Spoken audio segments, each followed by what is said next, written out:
reason that we have occupational licensing is because professional associations, they would like to have the opportunity to control entry into the profession, essentially serving like a gatekeeper.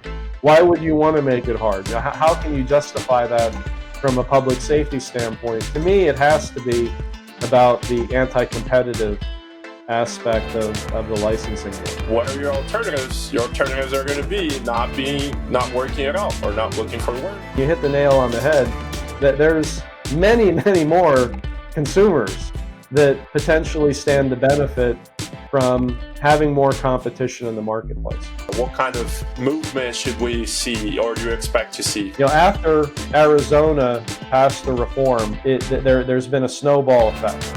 We have seen action on both sides of the aisle.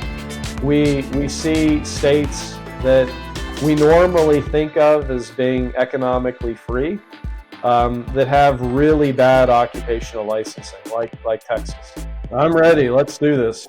Let's do this.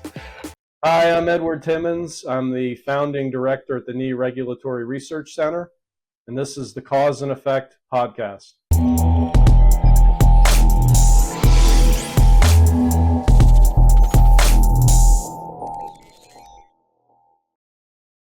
All right, so this is our third episode. I'm really excited to have Ed Timmons here. Ed and I are close friends, and we've been working together for a while at the Knee Center. Have been doing a lot of different kinds of research and different types of popular work. And today, I'm excited to have him here and talk about his research on university recognition and occupational licensing. Ed, welcome to the show. Thanks, Peter. A great pleasure to be on your show. Awesome. So to start, can you talk a little bit about what occupational licensing is before we get into the policies and the policy changes and so on? What is occupational licensing? Occupational licensing sets up a regime, and it's generally at the state level, where if you want to begin working in a particular profession, you have to meet minimum entry requirements. And these minimum entry requirements oftentimes include minimum levels of education and training, passing exams, paying fees to the state, and also sometimes meeting other subjective requirements like good moral character.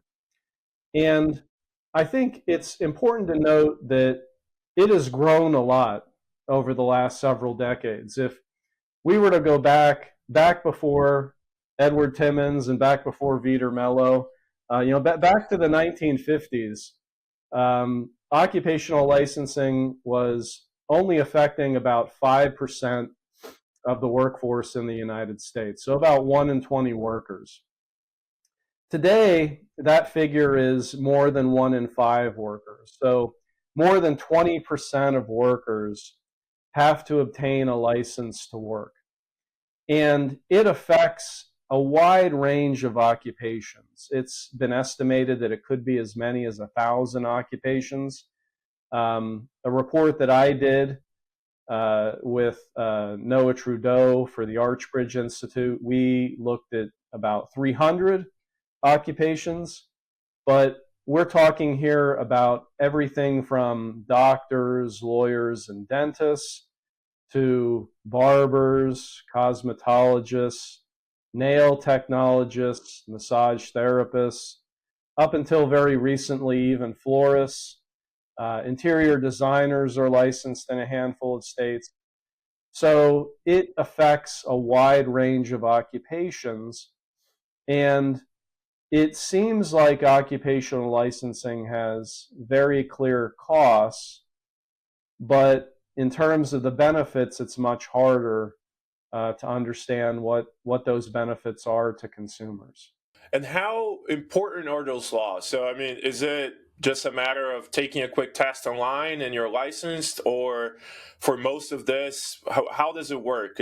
How costly is it for people to actually get that license? It can be quite costly.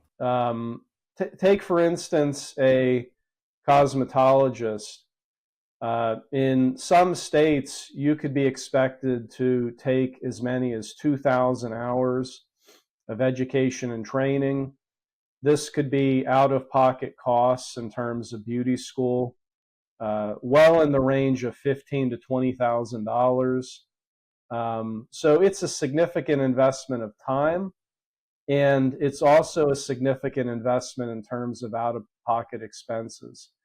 And it certainly seems like it creates a barrier to enter for aspiring workers. Many people who might want to be a barber, a cosmetologist, or some other licensed professional might be dissuaded from entering that job because of the high entry costs associated with the profession. And what types of jobs are most affected by this loss? So there are a lot of different occupations out there. Are there like a set of jobs that are more where these laws are more prevalent? It's definitely more prevalent in the healthcare sector. It's been estimated that well north of 60% of workers in the healthcare sector are licensed. But it's definitely more prevalent in the service sector. You see occupational licensing a lot in the skilled trades. It's also very prevalent in the hair care industry. A lot of jobs associated with hair care are subject to occupational licensing. But healthcare is where occupational licensing is the most prevalent. So, what are some of the justifications for those? Because I can see how, having a licensed, doctor or some kind of profession where you're really concerned if that person, might not be qualified, to offer their services. Is that the general justification for it? And then, but if that's the case, you mentioned, for example, hair care, where I don't think most people would be too concerned about having somebody that might mess up their haircut or something else. But yeah, so what are the justifications then for this loss? Yeah, generally, occupational licensing gets presented as a means of setting a minimum quality standard. So at the very least, you will know that your barber, your cosmetologist has met some minimum amount of education and training, passed an exam, and paid fee to the state. And the basic idea is that we as consumers of the service, we have less information about the qualifications, the pedigree of the professional than the professional does. So by requiring licensing, at the very least, we know that this individual has met some state mandated minimum level. But I think it's important to note that licensing is not the only means of conveying this information. There are a variety of other ways that we can get information about the reputation and the quality of the service that we're going to receive from the service provider. I think, one industry where we don't see occupational licensing is in the restaurant industry. So chefs, wait staff, people that are working in the restaurant industry are not subject to occupational licensing.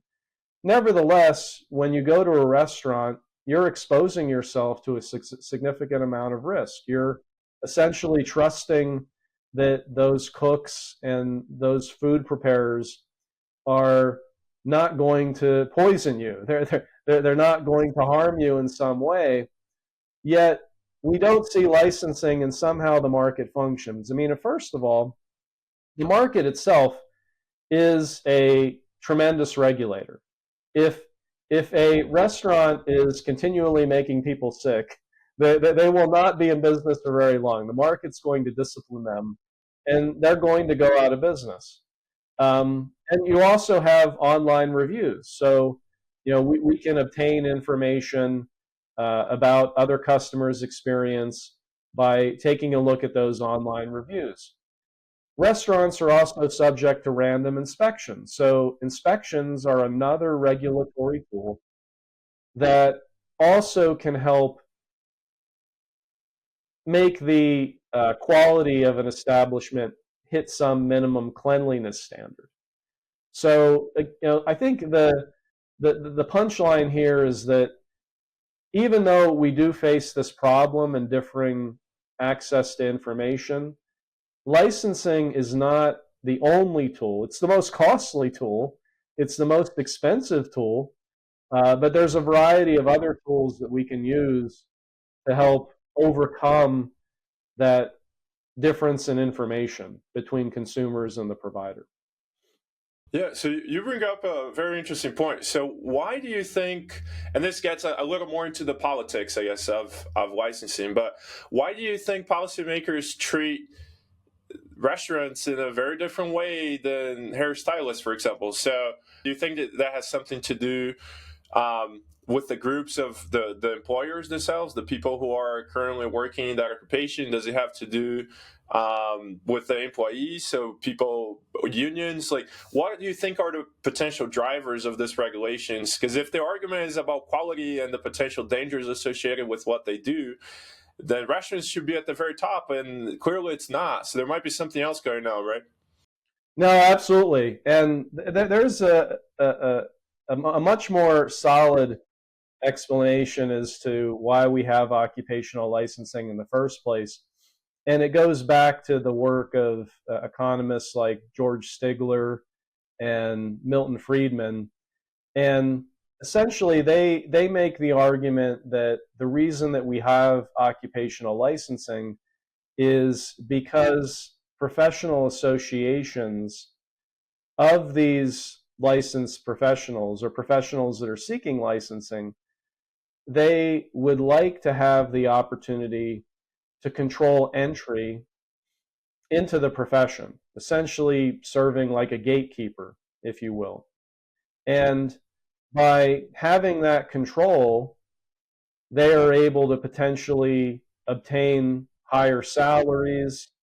They're able to potentially increase the amount of customers that are going to their schools. So, I mean, if I own a beauty school and I can mandate that aspiring barbers and aspiring cosmetologists have to go to school in order to begin working, or they face fines or have to go to jail, then I'm increasing demand for the service that I'm offering, and I have the power of the state government to help enforce it. So it's a great arrangement for the professional associations, and certainly they're the ones that stand to lose the most in terms of if licensing gets scaled back or if licensing goes away.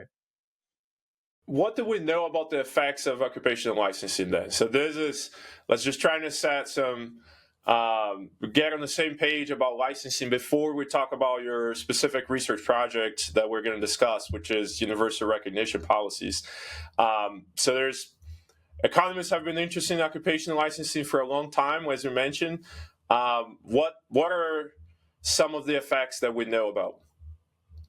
Yeah, so occupational licensing, number one, does seem to increase the wages of the licensed professionals.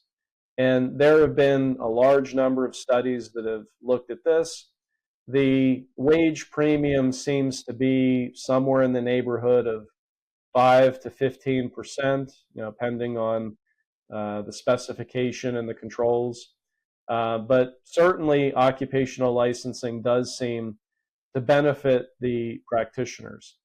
And because many of these workers are, in fact, self-employed, some of these wages do translate into higher prices for those licensed services. And it's been estimated that occupational licensing raises prices from anywhere from 3 to 15%, depending on the market and depending on the research study. We also know that occupational licensing seems to discourage employment. There are two excellent research studies that look at how occupational licensing potentially discourages individuals from entering the relevant labor market. And it's been estimated that occupational licensing reduces employment by as much as 29%.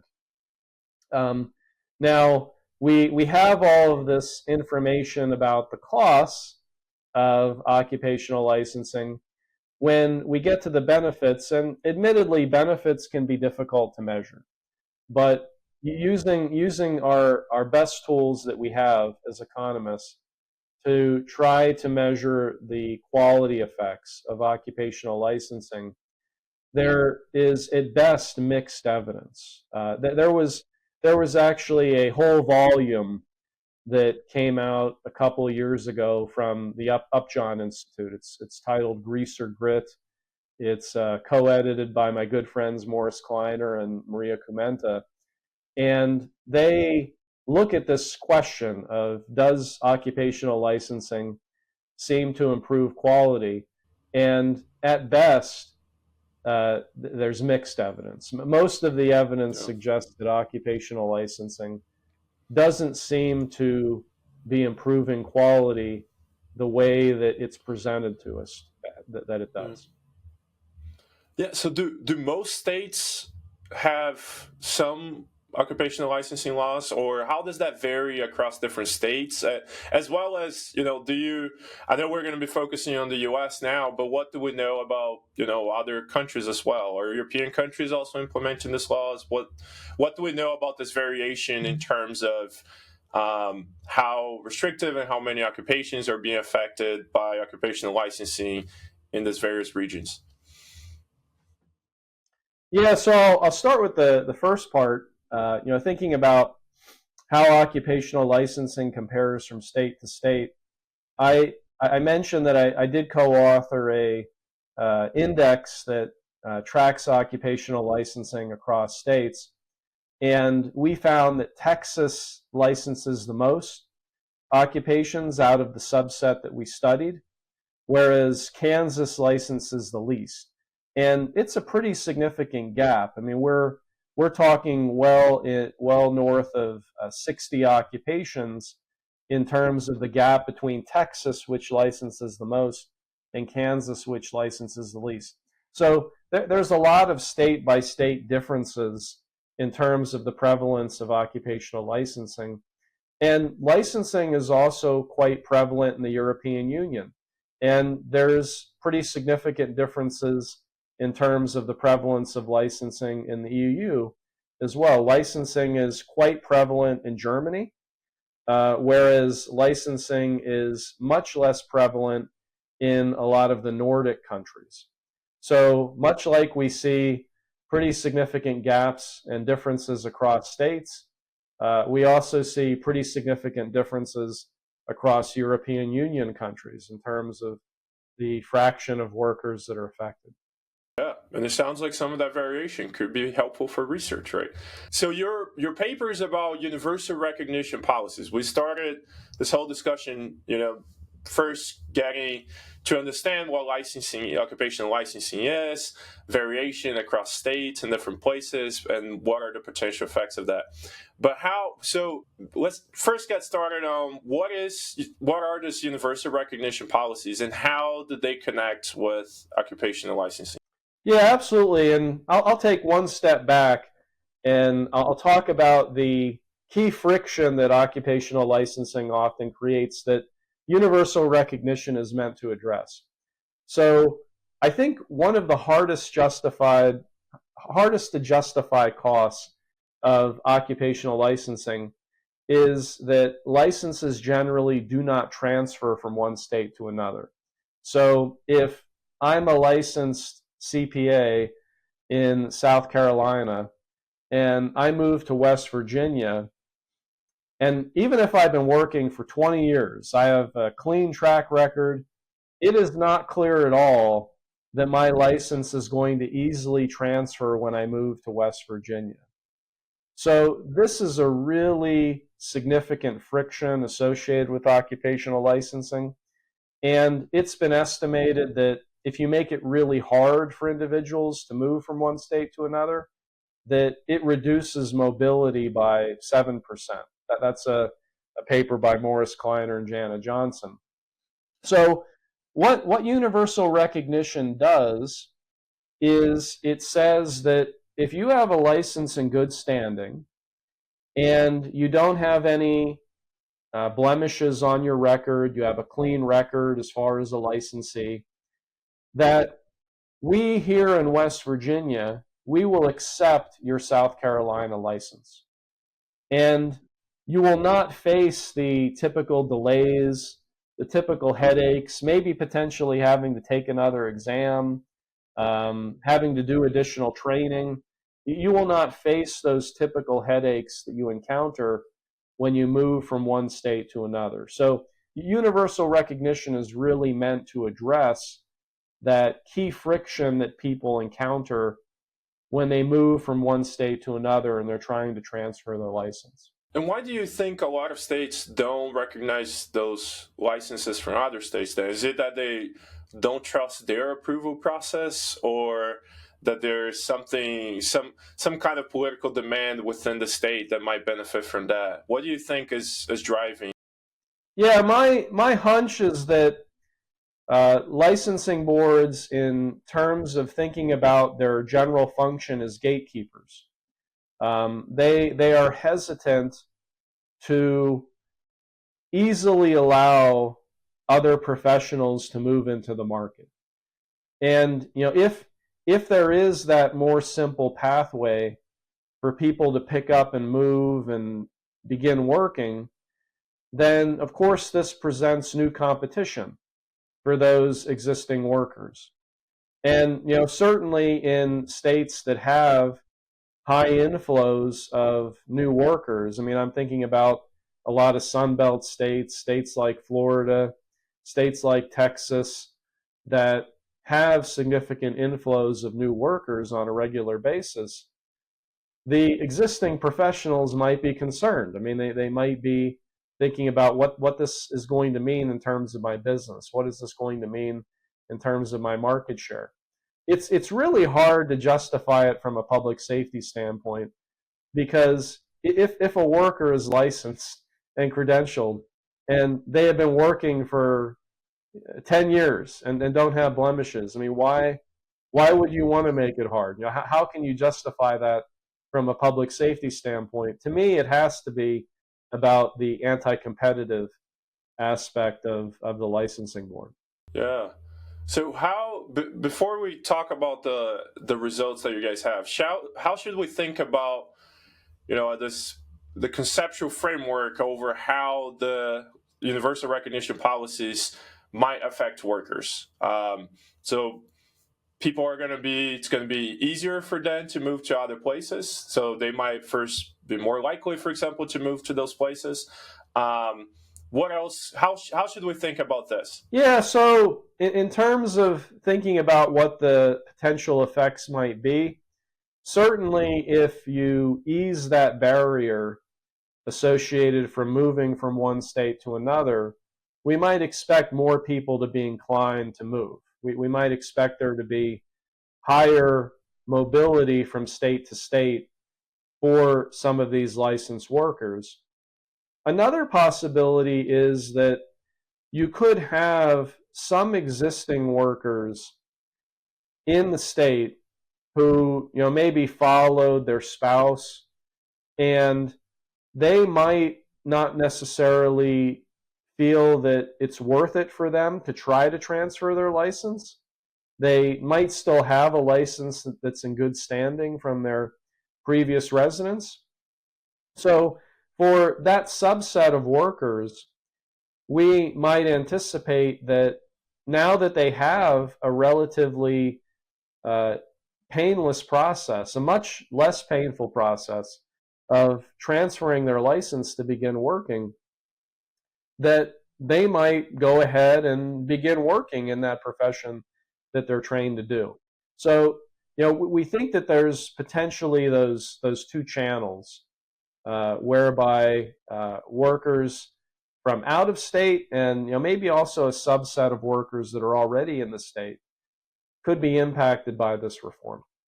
I'm a consumer, for example, because I know economists care about migration and people, people moving when they want to move. So it's generally considered to be a good thing, right? So people are choosing to move because they have a better opportunity elsewhere. Um, but as a consumer or as somebody who's not an economist and might not care too much about, people, how often people are moving to my state, for example, what other outcomes should we consider that might be affected by this loss? Yeah, no, and that's an excellent question. I would say that first of all, you as a consumer will have more options, so you'll have more choice. At the very least, you're going to have more providers to potentially search for services. And it could very well be that because of the new competition, there might be some pressure for prices to fall. Or at the very least, the competition might enhance quality.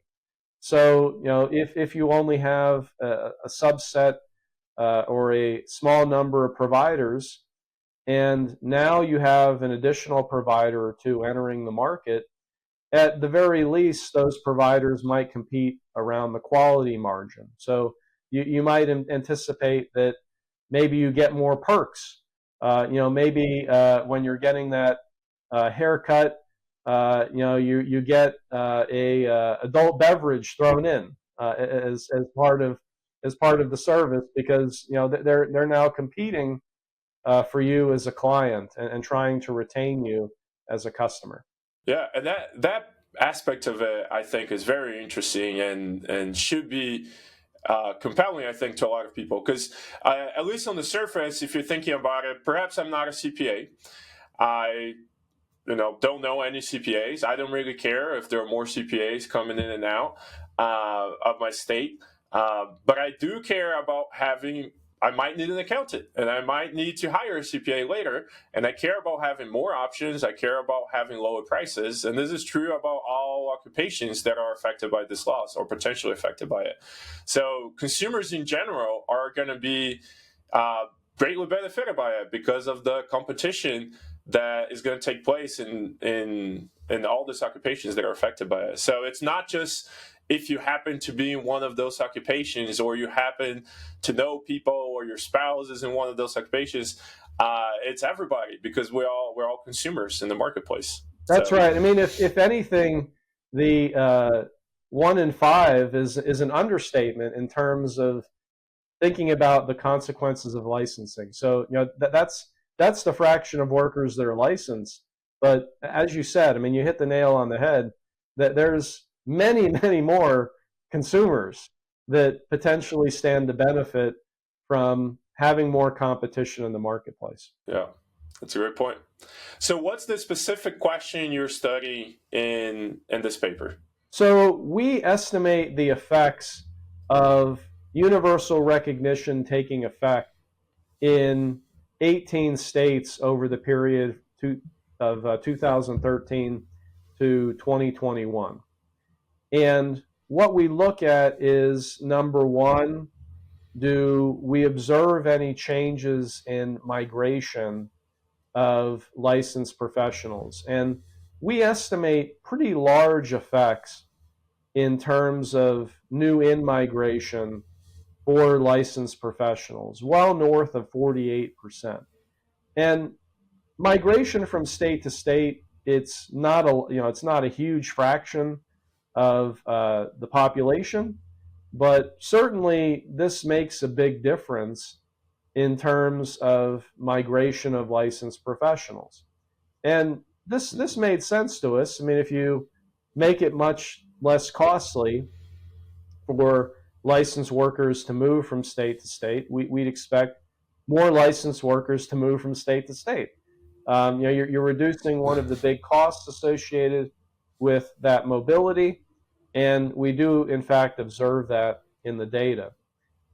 We also looked at some of the broader labor market effects of the policy, and we estimated that employment of this subset of licensed workers increased by almost a full percentage point. And where that increase in employment is coming from, I mean, you do have new workers coming into the state in terms of in-migration. But we also estimated reductions in unemployment and increases in labor force participation. So, as I mentioned, there likely are some existing workers in the state that have valid licenses, but because of the long and costly process associated with transferring their license, they may be out of the labor force, or they might have difficulty finding employment. Maybe they're underemployed. Mm-hmm. Maybe they're doing gig work rather than working as a teacher, which they're licensed to do. And we do, in fact, estimate that labor force participation increases for this subset of licensed workers. And we also do observe some reductions in unemployment.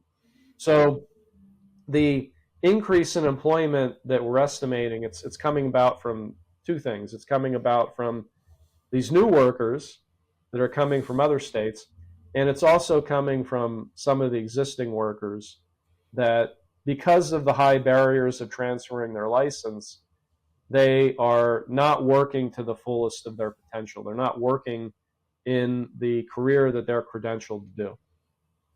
Yeah, and that is very intuitive. If you put yourself in the shoes of somebody who is migrating, but they might not be able to get their license right away, it might take a while, or they just might not get it at all. What are your alternatives? Your alternatives are going to be not working at all, or not looking for work. You could be employed in a different profession, and a lot of that could be underemployment, like you mentioned.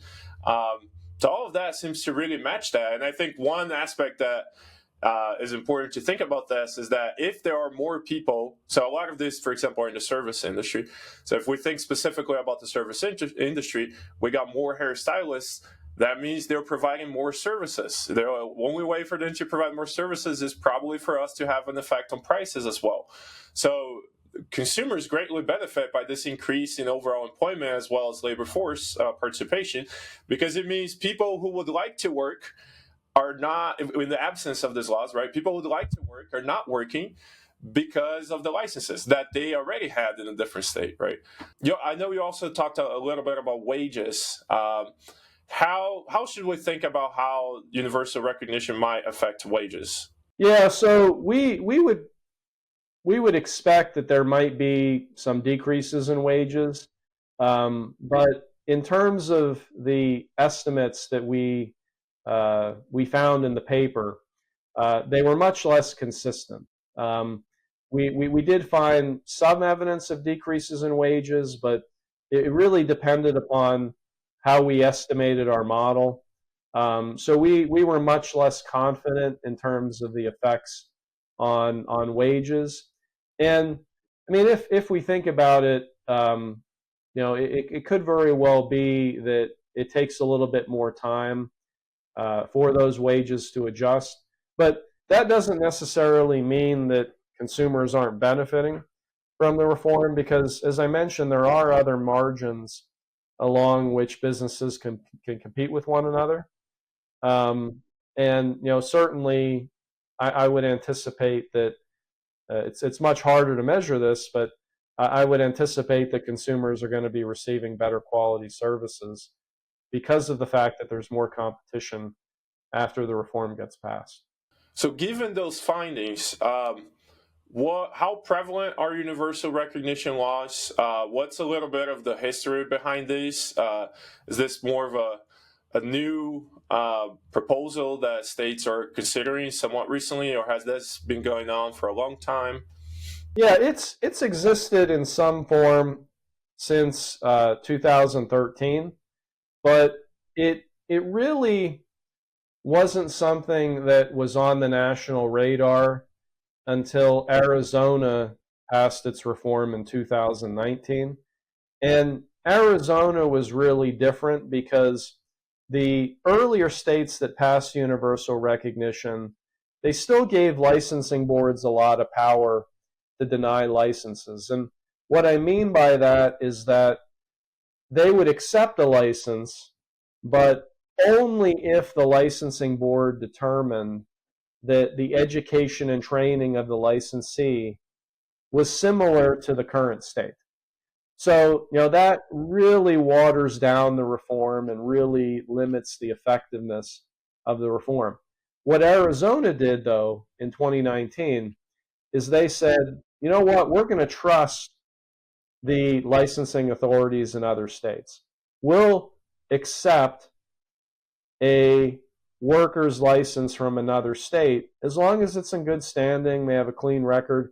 We're not going to look at the education and training. We're going to assume that the licensing authority knew what was best in terms of people being able to work and practice, and we're not going to worry about slight differences on the input side. We're going to focus on the output side.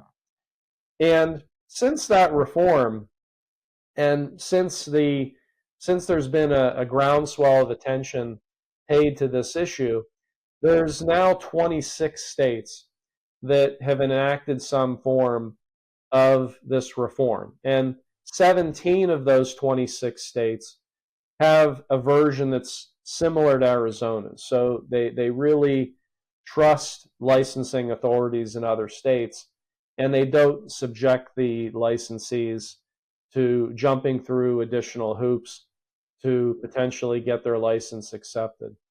And it's an active issue. My home state of West Virginia is currently considering this reform.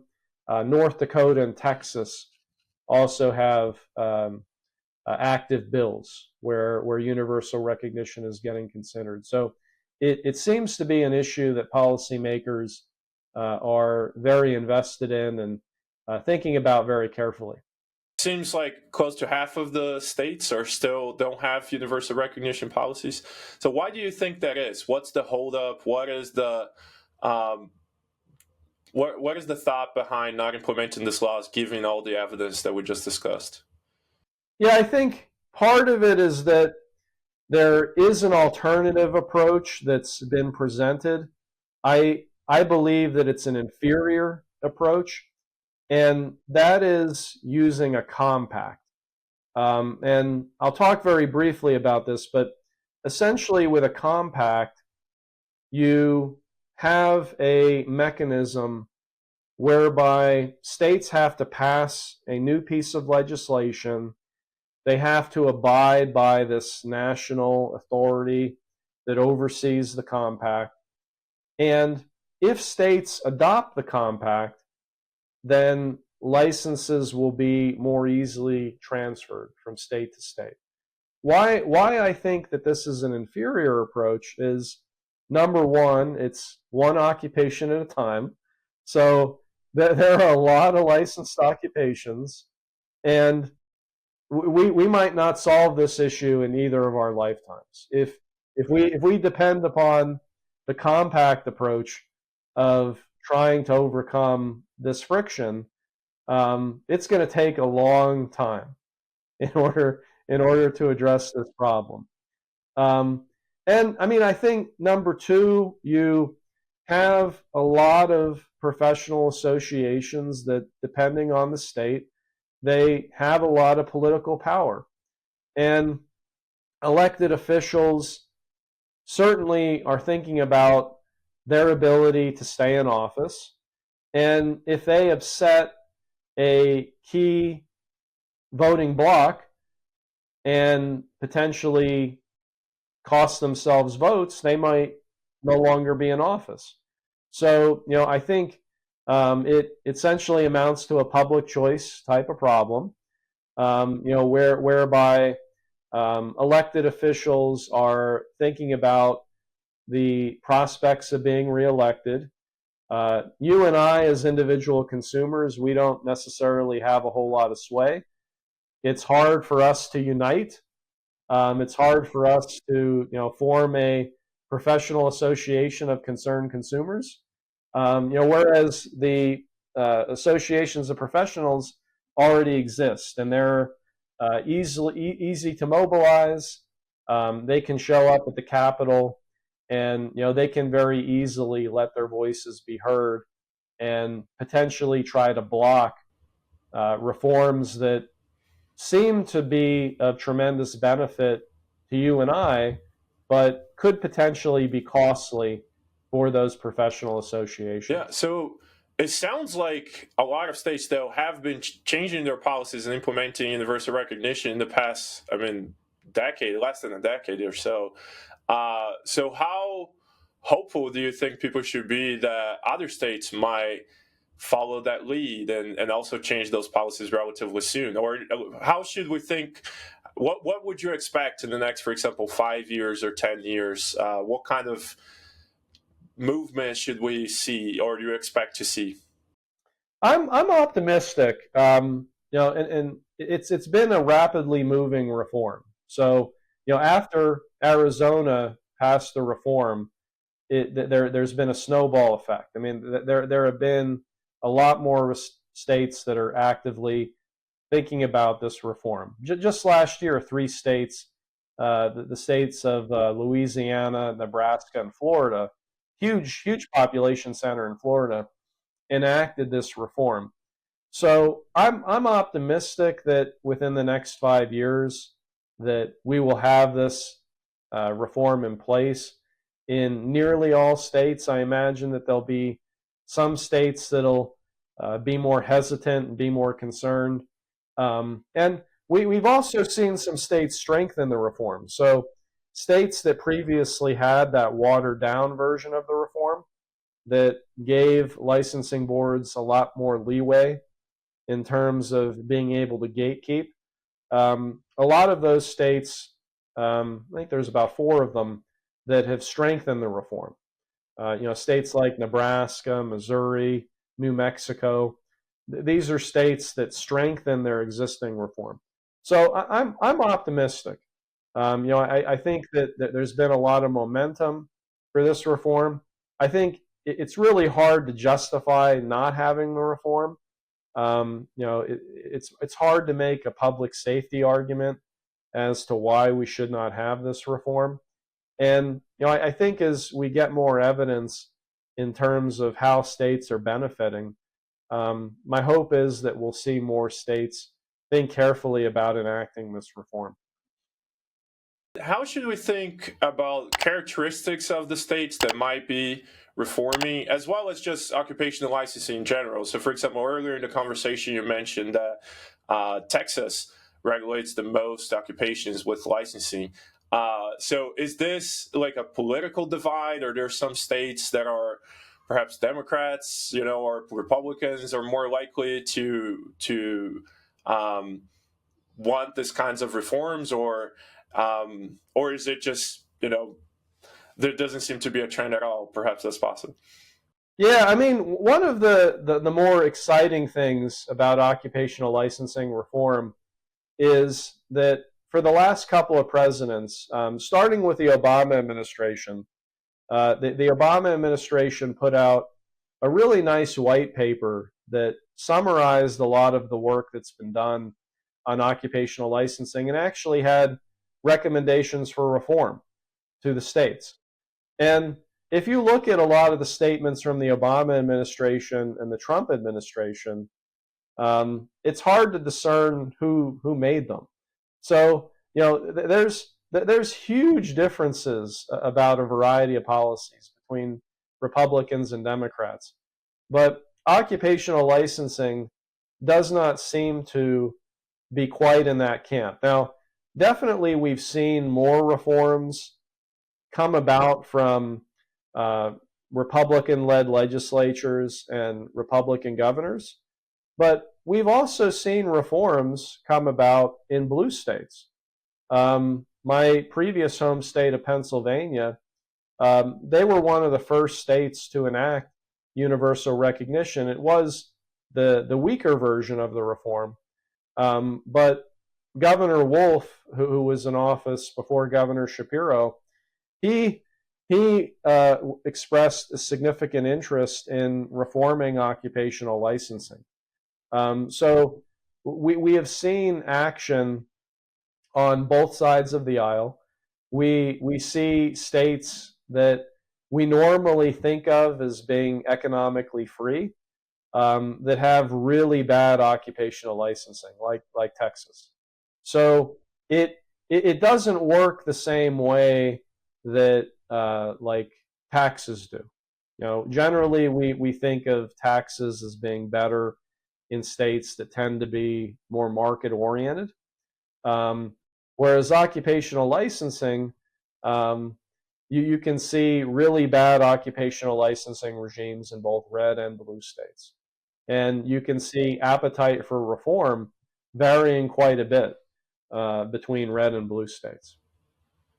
Yeah, so for somebody who's interested in research and learning more about this, both somebody who's more technical and somebody who might be less technical, right, and just wants to know more about it, what kind of advice or what kind of questions do you think somebody who wants to do academic research might be interested in? So, like, what is the state of research on licensing and universal recognition? Are there other questions that haven't been fully answered that maybe are important and somebody should be looking into those? And also, could you talk a little bit, about what kind of resources somebody who might be interested in just knowing more about licensing, knowing about what's going on in their state, for example, what kind of resources are out there? Yeah, so I think there's a lot of unanswered questions with respect to the effects of occupational licensing. I mentioned in terms of universal recognition, we don't really know as much in terms of the impact on consumers. So, I think there's still a lot of room to try to investigate how this might affect competition, how this might affect the quality of services, access to services to consumers. I think in an area that I think is still in need of more work, because I think generally people will be cautious about removing regulations because there's always that mindset that we benefit in terms of being protected. So, I think there's still a lot of room for work, despite the fact that there's already been a good amount of work. I think there's still a lot of room for work in terms of thinking about what the quality ramifications are, maybe taking advantage of a natural experiment uh, for a state that's eliminating a license or scaling back a license, and thinking about what that means in terms of the quality of services that consumers receive. Um, yeah, I think there's still a lot of room for work there. If you're looking for good resources, at the Knee Regulatory Research Center, we do maintain a database of occupational licensing restrictions, and we've been working on putting out an annual update for that database. I also have a piece that we collaborate with the Archbridge Institute to publish, which provides a state-by-state comparison of the number of licensed occupations. And right now we only have 2 data points, so it's probably more useful to those interested in the policy question rather than research. But the hope is that over time, we'll be able to build out that time series. And if anybody wants to really do a good public good, and you can take our methodology and push it backwards. So maybe look at the timing of the passage of some of these licensing laws and see if you can build out our index. If I had a 48 hours in the day and like a 14-day work week, I would already have this done. But if there's an enterprising young scholar that wants to potentially build that out, that would be a tremendous value add, and you would get cited very, very heavily if you were to take our index and push it back into the past so that you have that time series. Oh, sounds like there are a lot of opportunities for both researchers as well as just somebody who's interested in the policy questions and understanding what's going on in their specific state and relative to other states. So I'll make sure to link those resources in the show notes so the listeners can get access to that. Great, I appreciate it. Thank you so much for coming on the show and sharing all of this insight. I know I learned a lot, and hope the listeners did too. Thank you so much. Thanks, Peter. It's been a pleasure. Always nice to have a conversation with you.